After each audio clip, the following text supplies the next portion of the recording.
you ever attended a free concert or festival in the park? Maybe your child had a musician or artist come into their classroom to help create a song or a piece of art. Perhaps you strolled down a busy city street and stopped to marvel at a mural or statue. If you've done any of those things, chances are you've enjoyed the work of someone who has benefited from public arts funding. Every year, Sask Arts gives out grants to artists all across the province. It gets that money from the provincial government. Last week, the Canadian Taxpayers Federation sent out a controversial news release saying those funds are being wasted. It singled out several Saskatchewan artists who received grant money, arguing the money is being wasted on passion projects or hobbies, in their words. That landed like a lead balloon with artists and art organizations here. They say it's political theater that marks artists and distorts how public funding serves the public good. So today, we're digging into it. We have put together a panel of artists and art organizations to share their experience. We also want to hear from you. What is the value of publicly funding artists and art organizations? And if you are an artist who's received funding, what difference did it make for your career? Call 1-800-716-2221 or email bluesky@cbc.ca. So we are not the first to talk about this. Our colleagues at the 306 have also been digging into this. Last week, the CTF sent out this news release with the headline, Saskatchewan needs to defund art slush fund. Gage Hobridge is the Prairie Director with the Taxpayers Federation. He spoke with the 306 host, Peter Mills, about his concerns. Well, I think it's a question of fairness, right? If you look at some of these grants, we saw the $5,000 and the $6,000 going to artists to take a temporary leave from work. If you're a family making $75,000, that's almost double your provincial tax bill every year, right? So is it fair for someone to work the entire year to pay these taxes to fund someone else to take time off work? That's part of the question as well. But to be fair, you made it sound like all taxpayers would be against this when clearly that's not true. Like, did you talk to people about this in preparation for this research? Oh, yeah. We've talked to taxpayers about this at all levels. We've heard pretty good outrage, especially from the federal level, on spending on public art and stuff like that. So when we dug the deep dive in Saskatchewan, we're looking at a similar thing. And that's why we highlighted these examples, because a lot of taxpayers might not even know that the government is funding these types of things, to kind of make that decision for themselves as well and check out, is this fair to use the taxes that I pay to pay for these projects, especially when the government's at its fiscal limit. Gage, how do you think arts should be receiving funding? I like art myself, and I think the best way to do that is just to support the people that you like, right? Saskatchewanians are a generous people, and if there's things out there they're seeing that are going well, they're free to buy tickets, they're free to buy albums, right? And that's because they're choosing to do so, right? It's different when the government comes in and says, here's this money that's going to be spent on this. You don't get to say you're just a taxpayer. But how do you create? Let's use movies as an example. Movies are very expensive. No university filmmaker is going to be able to finance their own film and be able to sell DVDs or whatever, sell their film to sustain a career without some sort of grant support. I don't think that's true. There's plenty of people who make it big because they make a great product, right? They make great art that people want to listen to. I've got friends, roommates in bands, and they're playing shows all the time across the city of Saskatoon and across the province. And they're selling their shows without getting money from the government, right? They're doing it because they love it, and that's how they're pushing it, and they're not asking taxpayers to support that. We spoke to a member of Saskatchewan band Cupid's Heart. They were named in your release last week, and you said they received $5,007 to create 5 new original songs during a creative retreat in Anglin Lake. And here's what they had to say. I think it's misunderstanding, really. The amount that artists are given is something that is multiplied.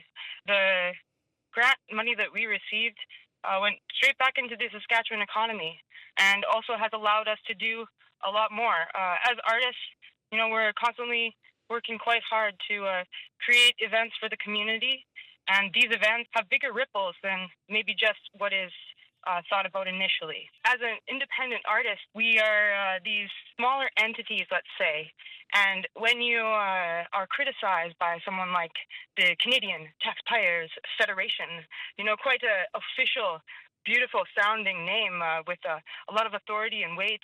It does seem a bit of bullying, in my opinion. Gage, any thoughts on that? No, I think that overall, I think it's important to highlight these examples for taxpayers to look at to see what money they pay every year the provincial government is going for. And I think that by highlighting the specific examples, it kind of shows taxpayers what they're paying for, and they can make the decision on whether it's worth it or not. Because I think, again, the important question is it fair for taxpayers? Again, this band received $5,000 to write those 5 songs. That's like 1.5 times the average family's provincial tax bill.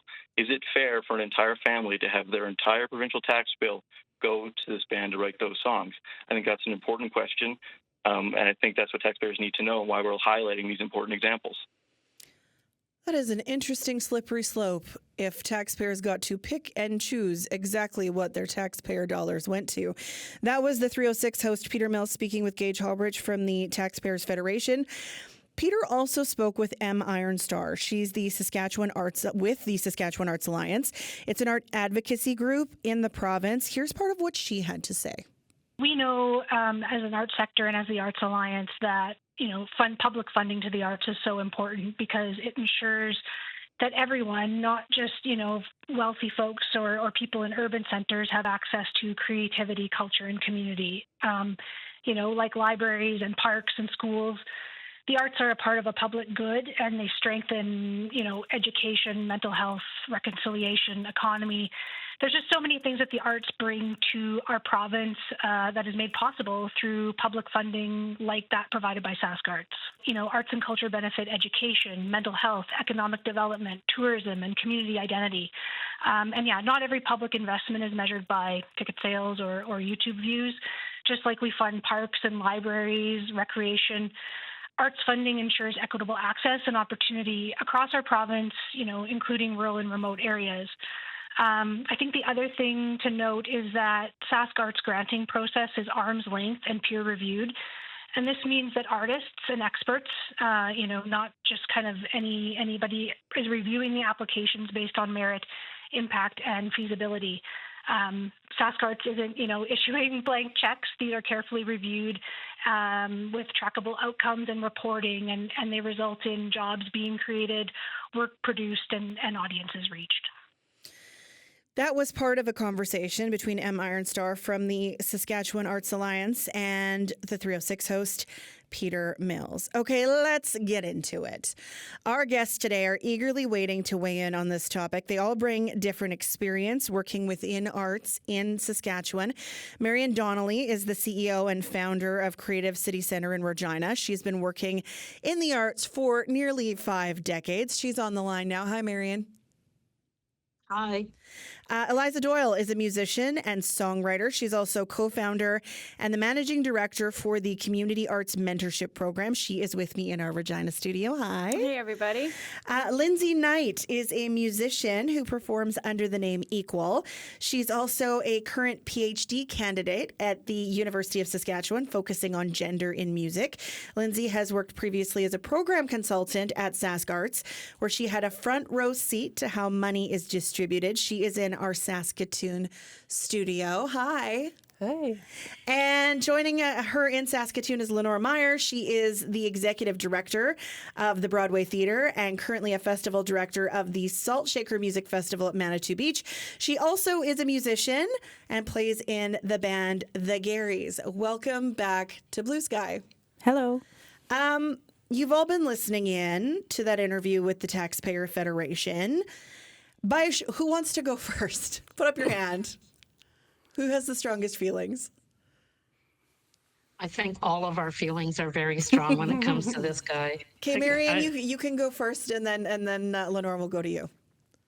Well, my position is that the arts in Saskatchewan are completely underfunded. There is not enough of an investment made into the arts in Saskatchewan. I think that he's skewing the question by saying that, one artist is getting the equivalent of a family's entire tax bill. If you broke down the math, like the amount that the Saskatchewan Arts Board gets every year equals about $6 a person per year.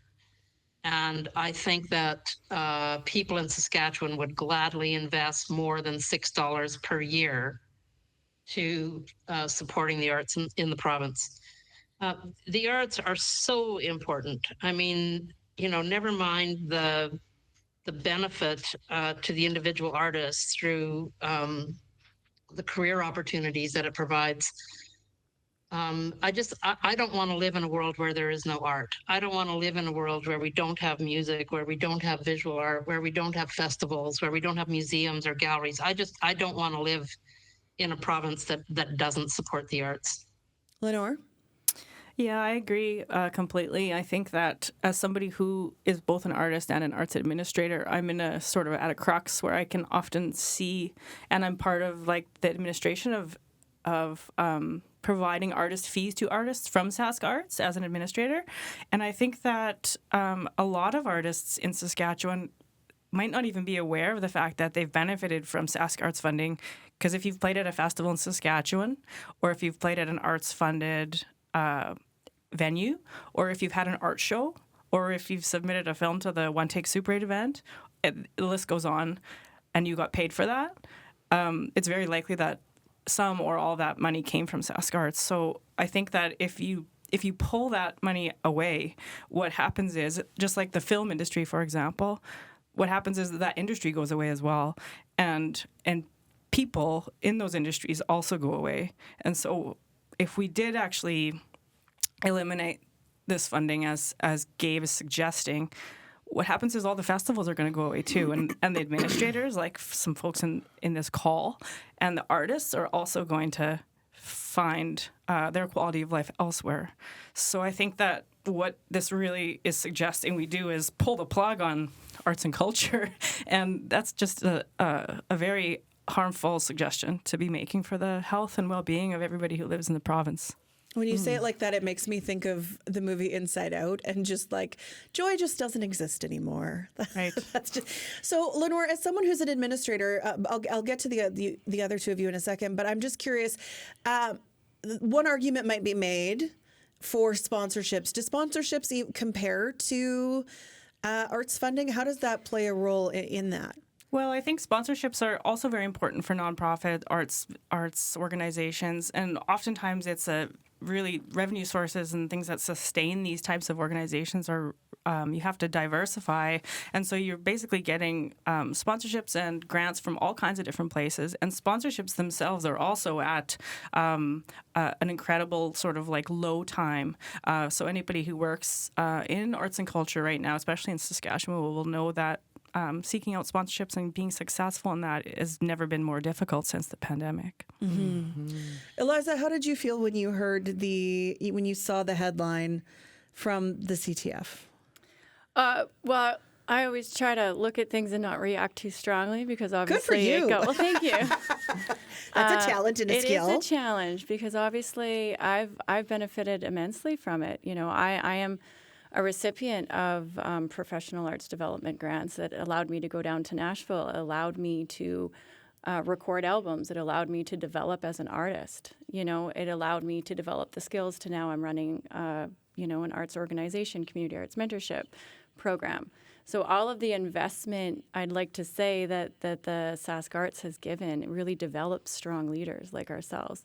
One of the things that was also interesting and I thought was really just bad practice to single out specific people, like to single out, it's kind of like they picked and choose who they were going to highlight. Mm-hmm. Like, why not highlight, did you know we got $20,000 to put on a girls' rock camp in La Ronge? You know, like these are such great projects. Did you know music festivals get it to put on free events? You know, like there's so many other things that you can highlight, and then choosing to single out kind of menial, like that didn't really make sense. And the other thing is that I can't really take their opinion seriously because they're not an artist. They're not in the art field. It'd be like asking me about my thoughts on sports events and the funding going towards sports. It's like, I'm not a sports, person. You don't know the market.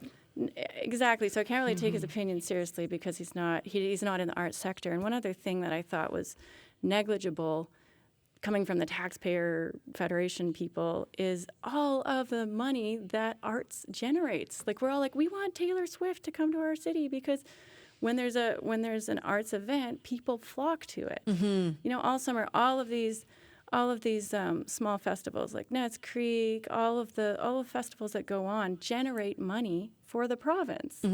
So it's like it's singling out one thing and not focusing on the other thing. Did you take it as a personal attack, though, on what you've chosen to do with your life?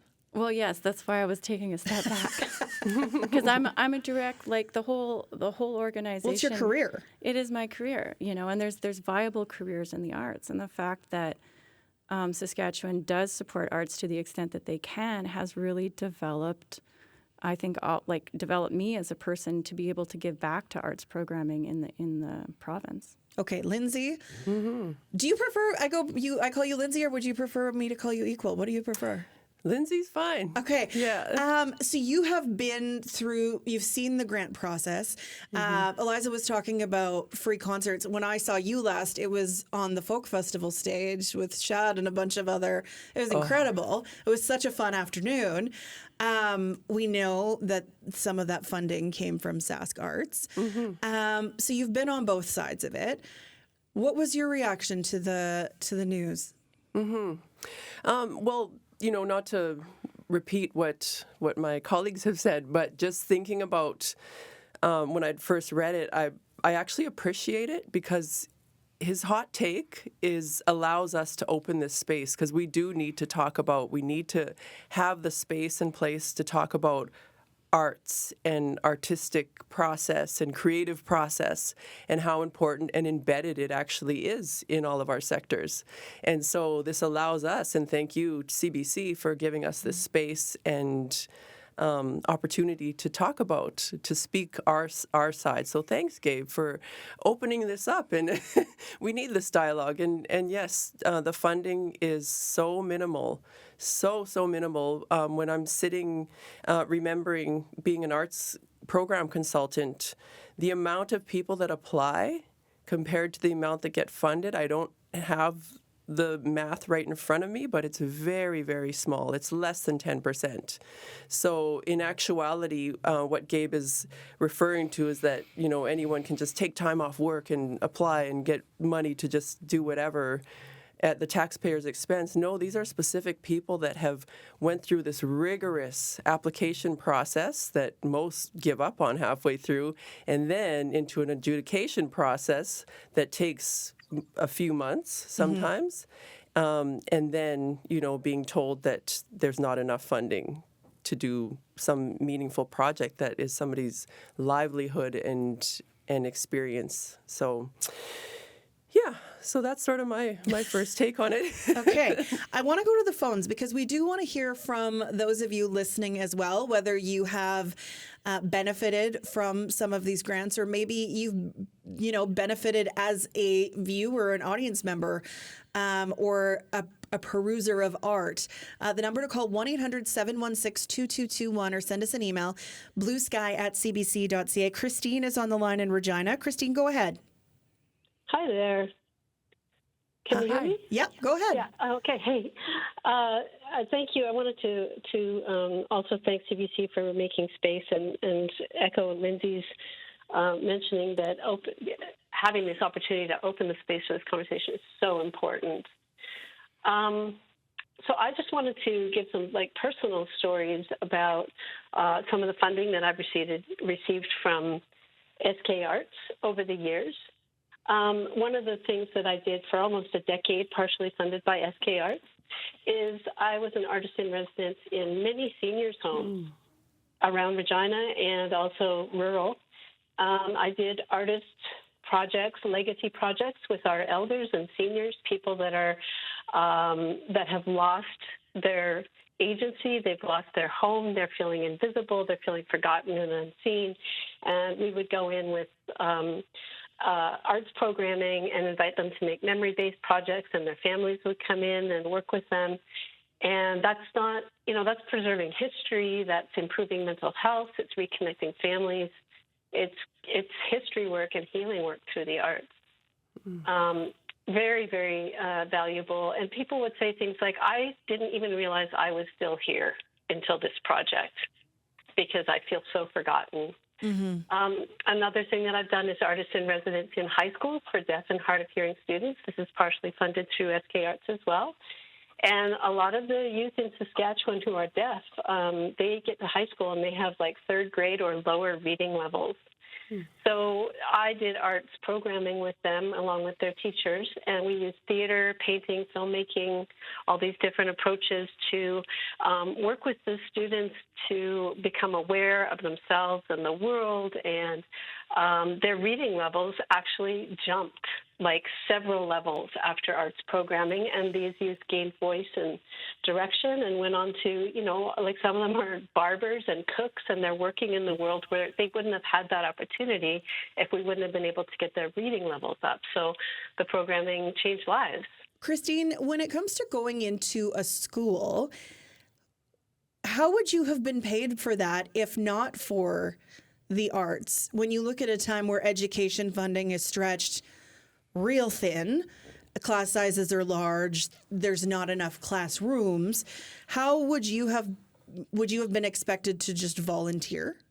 Yes, I would have been expected to volunteer because there, as you say, education and for that matter, healthcare is really stretched thin. Like the arts programming we did with the seniors and that I still do in palliative care, there's no money for that. But SK Arts sees the value in this work.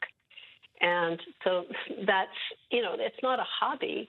These are service programs. Christine, thanks so much for sharing your stories with us. Sure. Thank you for having us on, and thanks for doing this. You're welcome. I'm going to pause here and check in with Kelly Provo, who's standing by with an update on what our newsroom is working on this hour. Hi, Kelly. Hi, Sam. Police say multiple vehicles were involved in a crash on 8th Street East in Saskatoon a little while ago. It happened just before noon at the Wiggins Avenue intersection. Drivers are asked to avoid that area. Regina police say an elderly man has life-threatening injuries after being backed over by a vehicle. It happened just off College Avenue and Scar Street around 5 yesterday afternoon. Investigators believe the man was struck when the vehicle was backing out of a parking stall. Officers found him lying on the ground, seriously hurt. A well-known former chief of police in Regina has died. Troy Hagan spent almost 40 years working for the police service. Hagan was 67 when he died in late July. And the Prime Minister has been meeting today with Saskatchewan Métis leaders and their counterparts from Alberta and Ontario. They've been discussing the Liberal government's controversial Major Projects Bill. The legislation gives Ottawa power to fast-track projects it deems to be in the national interest and, without environmental protections, sidestepping some legislation. Our next newscast is at 1 o'clock. Thanks so much, Kelly. You bet.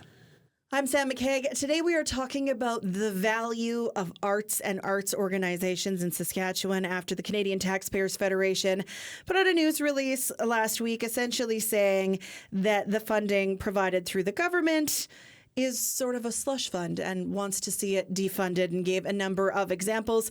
My guests today, Marian Donnelly, Eliza Doyle, Lindsay Knight, and Lenore Meyer, all very involved with the arts community here in Saskatchewan. We also want to hear from you today, whether you have benefited as an artist or an enjoyer of art. Your thoughts on this today, 1-800-716-2221, or email us bluesky@cbc.ca. Rachel in Saskatoon is on the line. Rachel, go ahead. Hi, how are you? I'm good, thank you. Good.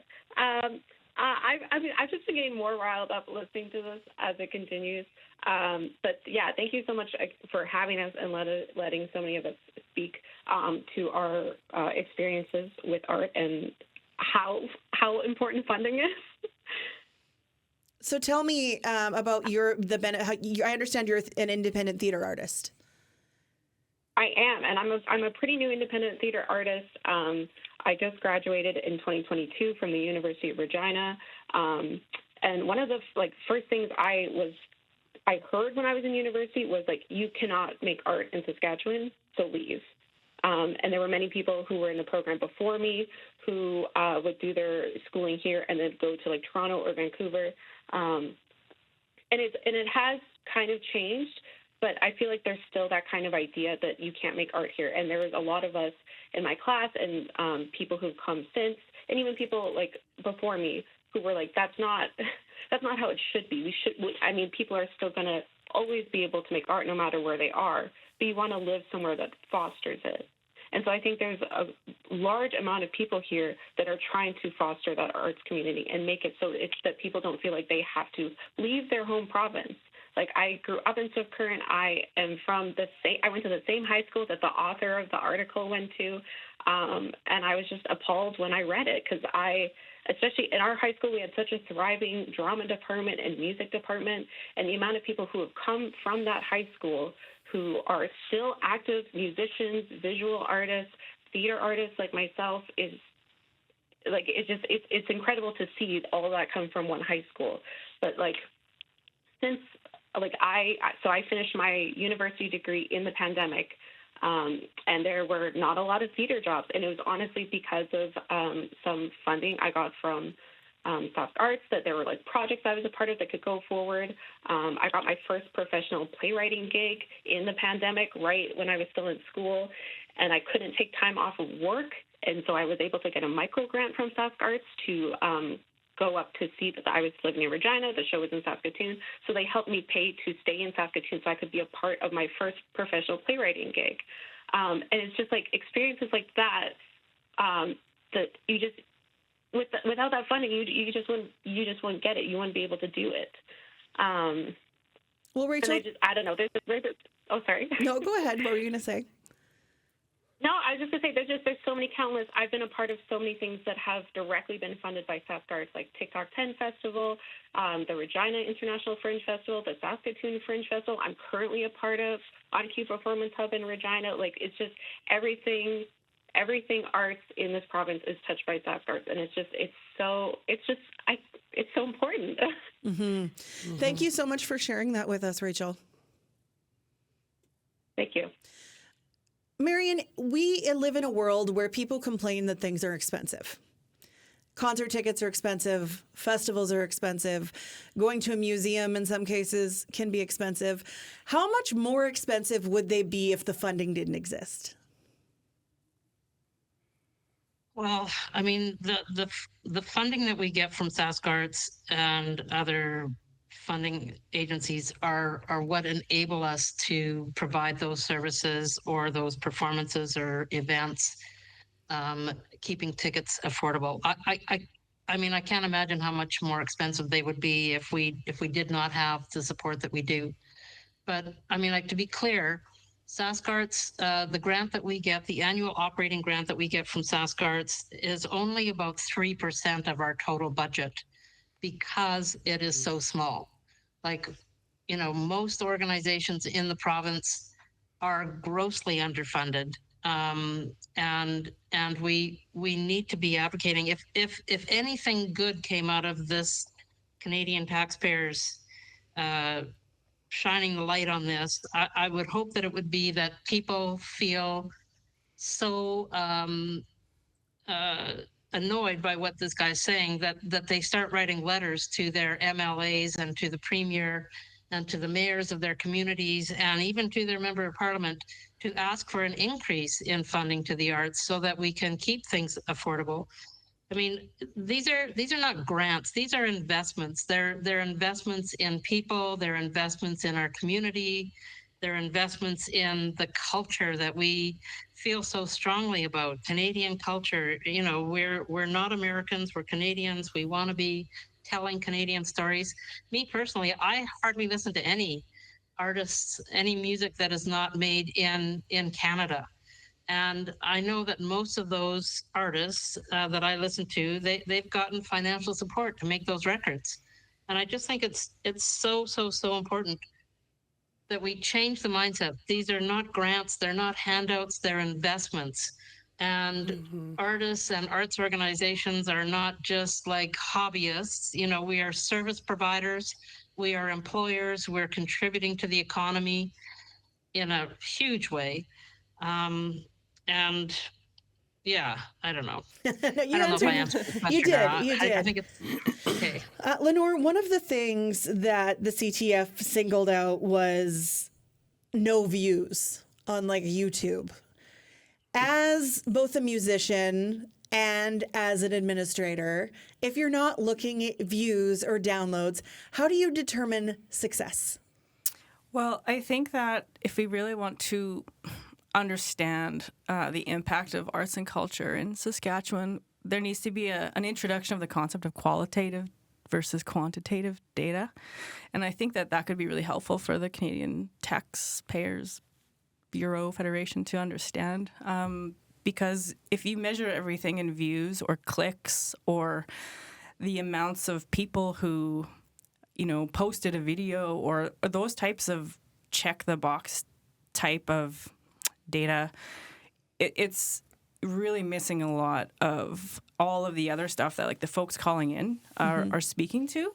And qualitative data in the arts is essential. And if we don't look at that, I don't think we're really qualified to talk about it. Tell me what you would measure in qualitative, just to help people understand what you mean by that. Sure. I think like service programs, for example, you can talk about like what people learn from the piece of art, whether it's the artist or the people receiving it, the different perspectives that can grow and come out of different art pieces. You don't necessarily have to really like something to learn from it. It can give you a different perspective. I think Gabe had said before, you should listen to what you like. I think that the opposite is true. I think being exposed to all kinds of different things can help us all as individuals and as a society grow together and learn.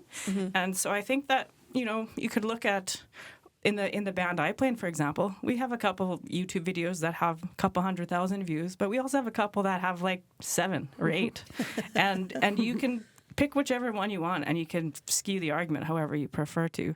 So I think that what he's doing is taking some low-hanging fruit. And I think that the artists that he singled out, there's also people who really learned from that project as well. So those artists themselves, just because he didn't think it was worth anything doesn't mean that I don't, or the artists who created it, or the people around them. Yeah. So I think it's a short-sighted argument. Lindsay, how have you personally benefited? I mean, you were through the adjudication process for grants, but how have you benefited from funding as you go on to study music in a PhD level? Well, I've been doing this for close to 25 years. I've been an artist, and I've benefited a lot from the arts programs as an Indigenous artist and performer growing up in an Indigenous community with Indigenous experience. I have seen and witnessed how important arts and creativity is embedded within our knowledge systems. It's embedded in every aspect of our lives and the things that we do, whether it be on reserve or in urban centers such as Saskatoon here. And I see art within those spaces as being life-saving, literally. I've witnessed for myself and for many others, art has given an opportunity to express through hard times, through intergenerational trauma, through colonial violence. It's allowed artists to speak and be heard and have audiences and to heal. So when I think about that, what Lenore mentioned about the qualitative, definitely that mental wellness and healing aspects of art is huge when it reflects and resonates with audiences, with people online, within ourselves. It's huge. And the last point I want to make with that, too, is that as an Indigenous artist, I'm always thinking of the future generations. I'm not just doing this art for myself to feel good. I'm doing it so that my kids and hopefully my grandkids and so on and so forth will have this history and this knowledge embedded in these creative processes that are so essential to our knowledge systems, maintaining our language, maintaining our culture. You see that within Indigenous communities. And the last point I want to make is that what we'll hear a lot, and one of the worst stereotypes and rhetorics that is so false, is that Natives don't pay taxes. And the reality is 99% of us do, and we work, and we're paying all those taxes. So we too are a part of this ecosystem that generates taxpayers' dollars, and we're putting into all of these art projects as well and willingly. So I just really felt like I needed to point that part out too. That's fine. That's fine. You actually led me into something that I wanted to ask Eliza about. You work a lot with kids, and you would get that qualitative data from working with kids. Would you be able to work with kids in the same capacity if not for funding? Not at all. And that's kind of what I was going to bring up, is that arts is more than just a hobby, a craft, or an end product. It's mental health and well-being. So you have us being able to come into schools, come in to develop musicians into becoming music teachers. All of the things that we do impact the society in a positive way. And that's why if you've never had that experience, or if you yourself have never been touched by art in that way, you don't see how it's life-changing. You don't see how it impacts a society. So that's why I'm, obviously this fellow who's talking has his title, but that's why I don't really take it very seriously, because he doesn't know. He just doesn't have the lived experience to even have he shouldn't even really have a voice in it, It's more, I like how Marion talked about it as being an investment. We invest in small business. Oh, you want a small business grant? We see that as an investment because we're developing somebody to give something back to our society, which we appreciate. And I think that as Saskatchewan as a whole, we do appreciate the arts. This one person speaking is making it seem like, because of his title that a ton of other people think this way. And I don't think that's the narrative. I think that we do as Saskatchewan support the arts. I do think we value that. I see it from the grants that the nonprofit gets to develop arts programming for youth. And when you bring an arts program into school and the principal goes, wow, we've seen our attendance increase because kids are excited to come to school to learn music and see, because it's fun. Exactly. So it impacts the whole ecosystem in such a positive way. Well, and how do you develop the next generation of musicians if they never learn it? Yeah, exactly. Not to say that teachers don't teach music, but it's not the same. And it's not the same interest as learning it from someone who actually, is in a band or plays a musician for real. Not to say music teachers don't, but you know what I mean. Well, and the music, it's getting cut in all the schools. Arts and music is like one of the first things to get cut, right? So there's even more of a reliance on arts organizations to bring arts to society because it's not funded through the education system anymore. Okay, we know that this has resonated with people because our phone lines are full. So we are going to blow through a bunch of callers here. If we can keep the comments short-ish so we can get everyone in, that would be amazing. Mark from Loon Lake. Go ahead, Mark.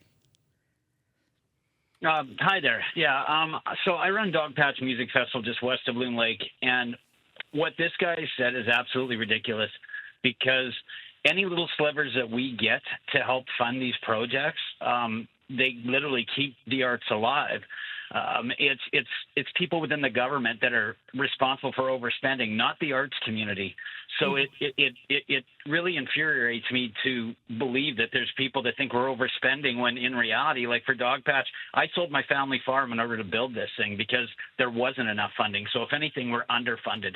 So this guy should be ashamed of himself. That's pretty much all I have to say. Well, Mark, that's a commitment. So you sold your family. Where are you living now? So I lived on a property just beside my parents' farm. So yes, but I sold everything that we worked for 50 years to build something that I believed in, and that's to just to enjoy art and to spread knowledge, right? Whereas people like this guy, he doesn't care if the government overspends. Instead, he'll attack the art, or he'll attack the arts community, which is beyond ludicrous. Mark, thanks for calling in. You bet. Not a problem. Okay. Blake is on the line in Saskatoon. Blake, go ahead. Yeah, I work over at St. Paul's Hospital with a bunch of different artists, with a writer, an artist, music therapists, and there's huge therapeutic value, even just to take that different perspective, right? Like this is funded by people in the community, so there is obviously value there. If you've got a a writer going into a room and helping someone to record their life story to pass on to their family. If you've got a music therapist or someone in receiving dialysis who, helps to ease their pain or their suffering or their frustration, there's qualitative, and quantitative biometrics to measure the impact of that kind of art and that kind of opportunity to be creative. I was thinking to myself that, nobody goes to New York because of the sewer system or the highways or the infrastructure. Mm-hmm. They go for the culture. Anywhere you go on the planet, you go for the culture. You go for to experience what these people experience. So there's an incredible amount of value. Blake, that's a really great point. Thanks so much for sharing it with us. Mm-hmm. Thanks. Okay, Mookie in Regina. Welcome to Blue Sky. Go ahead. Hi. Yeah, I'm Mookie. Can you hear me? Yes, I can. Well, yeah, I'm an international performer. I make a living as an artist. I'm very fortunate that my work translates to entertainment, so I can make a good living. But at the same time, when you want to include more people or include, marginalized people, the research around the world about health benefits and even letting go of prescriptions, arts is having a huge impact. The other thing is that it's not, what they were saying earlier, it's not a handout. Arts contribute $60 billion towards Canadian GDP. It's a contributor. Farms get subsidies, small businesses get subsidies, lots of people get subsidies, but when it comes to the arts, it's called a handout, and that's low. It's just a way to be able to include more people. It is impossible for a Canadian artist to compete with American movies and music and all that. We have like a very small percentage that the radio has to play. You know what I mean? Like we can't. It's not realistic to imagine that a Canadian artist can compete with American entertainment and make a living and also contribute to their community. So sadly, we need subsidy. It's just how it is. And, like the former gentleman said, arts and culture is what we live for. We're a creative monkey. We're not an economic monkey. We just made up economics and now it's overtaking us. Mookie, thanks so much for calling in. Thanks so much for doing this. See ya. You're welcome. All right. Chris in Regina, I understand you have a question. Yes, I do. A question and a quick comment. So my question is, how does Saskatchewan's funding for the arts compare to other provinces? I suspect it's probably in the low end of the spectrum. And I make the point that because Saskatchewan's a small province, we don't have the corporate sector that, say, larger provinces would have. Private, donations and sponsorships don't exist at the same level in Saskatchewan. So I think that would be an argument for greater public funding of the arts in our province. So I'll let somebody on the panel respond to my question about how we compare to other provinces. Marion, can I give that one to you? Yeah, we are actually one of the lowest funded per capita in the country. Like other provinces invest significantly in their arts and culture sector because they see it as a vital part, not just of their economy, but also of their tourist industry. There's so many benefits to the arts. I love everything that all the callers have been saying, and all the other people on the panel. There's so many benefits and so many positive outcomes that come from the arts that it's really a shame the level of funding that our province actually contributes. I wonder with Chapel Roan's new song and her Saskatchewan lyric, which is, again, arts. We see that getting so much attention internationally. Ross in Regina is on the line. Ross, go ahead. Yes, I was just going to say, putting things in perspective of what taxpayers play, our agriculture industry throughout the province, farmers, machinery dealers, they get tremendous breaks. Subsidies. If you look into this, it probably comes to about $500 million a year. So that's taxpayer funded. Mm-hmm. So I question, the amount that is government supporting arts should be increased tremendously. Mm-hmm. Thanks so much for your call, Ross. It is interesting to me when you consider if you started letting Joe Public or Jane Public pick and choose exactly what their tax dollars went to. If I decided I didn't want to pay for my education funding because, say, I don't have kids, or I've been healthy up until this point, so I don't want anything to go into healthcare. I think it's interesting that if we start picking and choosing, not based on who we elected into government and for them to make those decisions, and instead groups like the CTF, it's just an interesting, I think it's just an interesting conversation about what the money would go to if we let the public vote in the same way that, people do for who they elect into the government. Anyway, that's just what I've been thinking about. We have some emails. Kelly emails, it's amazing how little the Canadian Taxpayers Federation knows about the value of publicly funded arts. Indeed, funding should not be cut but increased. In Canada, it's already way too low. How about we look to European countries to see how the arts are publicly way better funded than we are here, and at the same time learn why it is so valued there. When you value something, you'll pay for it through the fair means of public funding. Or look to Cuba, where all arts are publicly funded and nobody complains about it. I have a family member from Cuba who's a performing artist and cannot believe how poorly funded the arts are here in Canada. It's shameful, really.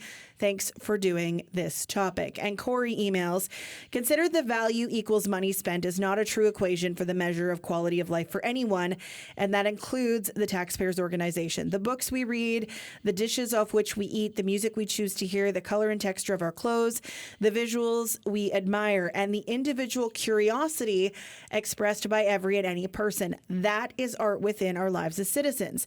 Would the Taxpayers Organization determine for us our favorite color, our favorite shape, our favorite flavor? As citizens of Saskatchewan, I believe the answer to that is no.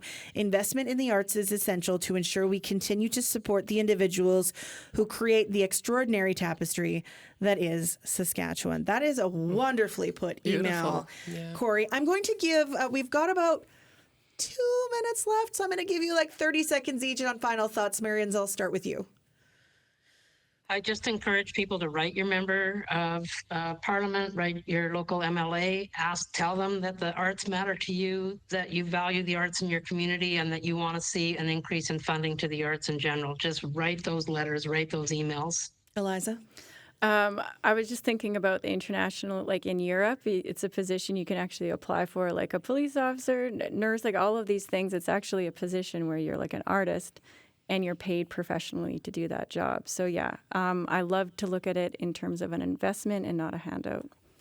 Lindsay? Well, I just feel really good about this whole conversation because it's sort of this resounding support towards, arts and arts organizations and the ecology. So, I think this was a great program, and it shows that, we have a lot of support and a lot of hope. So we'll continue pushing for more arts funding. Lenore, last word goes to you. Yeah, I think for folks who aren't artists listening, the next time you go to an art gallery or a festival and you are able to experience some art without having to pay for it, just recognize too that you're also benefiting positively from that artist being funded by Sask Arts. So it really extends beyond the artist. It's healthy arts and culture sectors are indicative of healthy societies, and if we continue to foster that, we foster the growth of the next generations. And that's really the most important thing. If we take that away, what we're doing is taking that from the children who are coming after us, and we don't want to leave that behind as a legacy. Ladies, thanks so much for all your perspective and experience and entertainment over the years. I appreciate you so much for your time today. Thank you. Thank you. Bye. Bye. All right, my guests today were Marian Donnelly, Eliza Doyle, Lindsay Knight, and Lenore Meyer. If you missed the conversation earlier and just tuned in, you can find this posted later to our website and to CBC Listen.